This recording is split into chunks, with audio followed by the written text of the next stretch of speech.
బేసిక్‌గా 'బాహుబలి' తర్వాత 'ప్రభాస్' మీద చాలా ఎక్స్‌పెక్టేషన్స్ ఉన్నాయి జనాలందరికీ. బట్ మా ఫ్యాన్స్ అయితే ఎక్స్‌పెక్టేషన్స్ ఏమి లేవు. జస్ట్ 'ప్రభాస్‌ని' చూడాలనేదే. ఇంకా స్క్రీన్ మీద తనని చూస్తే హ్యాపీనెస్ వేరు. ఈసారైనా హిట్ కొడతారని చెప్పేసి అనిపిస్తుందా? లాస్ట్ టైం కొంచెం కమ్‌బ్యాక్ ఇచ్చిండు హిట్ 'కరణ్‌తోని'. ఫ్లాపులతో 'ప్రభాస్‌కి' సంబంధం లేదు. బికాజ్ ప్రతిసారి ఇండస్ట్రీ బార్‌ని అయితే హై చేస్తున్నాడు కదా! ఇప్పుడు ఫర్ ఎగ్జాంపుల్ 'బాహుబలి' బడ్జెట్‌ని, తర్వాత 'సాహో' బడ్జెట్‌ని, తర్వాత 'రాధేశ్యామ్' గాని, ఇంకా మన 'ఆదిపురుష్' గాని ఏదైనా బడ్జెట్ తక్కువ చేయకుండా బార్‌ని అయితే అలా లేపుకుంటూ వెళ్తున్నాడు కదా! అదొకటి చాలు. హిట్ ఫ్లాపులతో ఇప్పుడు 'ప్రభాస్‌కి' సంబంధం లేదు. చూడ్డానికి మాకు అక్కడ స్క్రీన్ ప్రెజెన్స్ 'ప్రభాస్' ఉంటే చాలు అంతే. 'ప్రభాస్' ఉంటే చాలా. బేసిక్ 'ప్రభాస్' ఉంటే చాలు. రీసెంట్‌గా మనకు 'ట్రిపుల్ ఆర్' సినిమా వచ్చింది కదా! అది చాలా వరకు అయితే మంచి కమ్‌బ్యాక్ ఇచ్చింది. మంచి కలెక్షన్ గిట్ల వచ్చింది. అదే రేంజ్‌లో మనం ఎక్స్‌పెక్ట్ చేసుకోవచ్చా? అలాగే చెయ్యాలని నా ఫీలింగ్ బేసిక్‌గా తెలుగు సినిమా ఫ్యాన్‌గా. బికాజ్ మన తెలుగు సినిమాల్లో ఆ రేంజ్ బడ్జెట్లు రావాలి.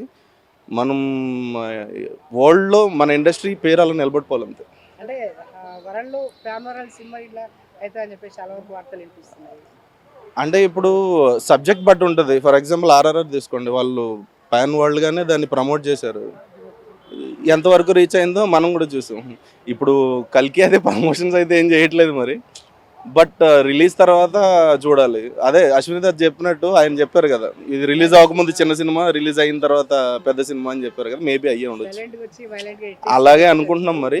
But it doesn't matter. మన తెలుగు సినిమా ఇండస్ట్రీలో కంపల్సరీ ఇలాంటి సినిమాస్ ఉండాలి. ఉంటేనే బెటర్. అంటే మోస్ట్‌లీ చాలా వరకు అయితే వైజయంతి మూవీస్ నుంచి ఏ సినిమా ఫ్లాప్ అయితే కాలేదు. ప్రతి ఒక్కటి హిట్ వచ్చింది. అదే రేంజ్‌లో ఎక్స్‌పెక్ట్ చేసుకోవచ్చండి. మంచి టేస్ట్ ఉన్న ప్రొడ్యూసర్స్ కదా! ప్లస్ వాళ్ళ ప్రీవియస్ 'నాగ అశ్విన్' ప్రీవియస్ మూవీస్ చూసినా కూడా ఎమోషన్ బాగా క్యారీ చేస్తారు ఆయన. సో, మనం దానికి కనెక్ట్ అవ్వచ్చు. ఈ సినిమాని పెద్ద ఏదేదో ఎక్స్‌పెక్టేషన్స్ పెట్టుకొని వెళ్ళకుండా అఫ్‌కోర్స్ ఎక్స్‌పెక్టేషన్స్ ఉన్నాయి. బట్ వెళ్ళకుండా ఎళ్లి కామ్‌గా చూస్తే మాత్రం డెఫినిట్‌గా జనాలకి నచ్చుతది. ఐ అంటే థింక్. మీరు 'ప్రభాస్' ఫ్యాన్ కదా! మీకు 'ప్రభాస్‌లో' నాకిష్టం 'ప్రభాస్'. ఏం ఇష్టం బాగా? ఆహ్, బేసిక్‌గా ఒక మనిషికి ఒక చిన్న నేచర్ ఉంటది కదా! అంటే మనం ఎలా ఉండాలి, ఎంత ఎదిగినా సరే నార్మల్‌గా ఎలా ఉండాలి, కైండ్‌నెస్ ఉంటుంది. తను బేసిక్‌గా అందరిని రెస్పెక్ట్ చేస్తాడు. మనం తన బాగా చుట్టుపక్కల ఉన్న వాళ్ళని కొంచెం కంఫర్టబుల్ ఉంటారు కదా తనతోటి, అది నాకిష్టం. అట్లా.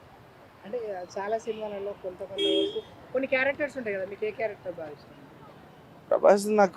ప్రభాస్ మూవీస్ క్యారెక్టర్స్ కాదు. తను పర్సనల్‌గా తన ఇష్టం నాకు. ఐ మీన్ తను బేసిక్ ఆఫ్ స్క్రీన్ క్యారెక్టర్ ఉంటది కదా! అది ఇష్టం. కొంచెం లేజీగా, బేసిక్‌గా నార్మల్‌గా మేము ఎలా ఉంటాం కుర్రోళ్ళం అలాగే ఉంటారు ఆయన. నార్మల్ బేసిక్ లేజీగా అమ్మ చెప్పినా వినకుండా, నాన్న చెప్పినా వినకుండా చేయాల్సింది చేసుకుంటూ, చేసి పనులు మళ్ళీ సక్సెస్‌నిస్తూ ఇలా.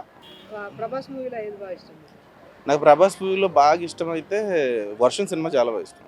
నేను ఎక్స్‌పెక్ట్ చేసిన 'వర్షం' అదే నుంచే ఫ్యాన్ చెప్తారు. నేను. 'వర్షం' ఎంట్రీ సీన్‌లోనే ఇంకా ఫుల్లు సెట్. కొంతవరకు మీరు గిట్ల కొంచెం 'ప్రభాస్' హైట్ అదంతా హైట్ దాని గురించి ఏం కాదు. నాకు చిన్నప్పటి నుంచి ఆ సినిమా స్టార్టింగ్ నేను థియేటర్‌లో చూసిన సినిమా అదే. సో, దాని గురించి నాకు బాగా కనెక్ట్ అయిపోయాడు ప్రభాస్. 'ప్రభాస్‌కు' అంత లవర్ ఫాలోయింగ్ ఉందని చెప్పేసి అనుకోవచ్చా? అమ్మాయిలది. 'వర్షం' సినిమా నుంచి కొన్ని సినిమాల వరకు చాలా వరకు ఉండే కదా! అమ్మాయిల ఫాలోయింగ్ బేసిక్‌గా అందరూ అమ్మాయిల ఫాలోయింగ్ ఎలా ఉంటదంటే 2, 3 లవ్ స్టోరీలు పడ్డాయనుకోండి. అమ్మాయిల ఫాలోయింగ్ ఆటోమేటిక్‌గా వస్తది. ఆల్రెడీ ప్రభాస్‌కి 'డార్లింగ్' ఒకటి, 'మిస్టర్ పర్ఫెక్ట్' ఒకటి ఉంది. అలా. సో, అప్పుడొచ్చిన ఫాలోయింగ్ ఇప్పుడు ఇలా కంటిన్యూ అవుతుంది. పెళ్లి కాలేదు కదా! ఇంక ఉంటారు అలాగే.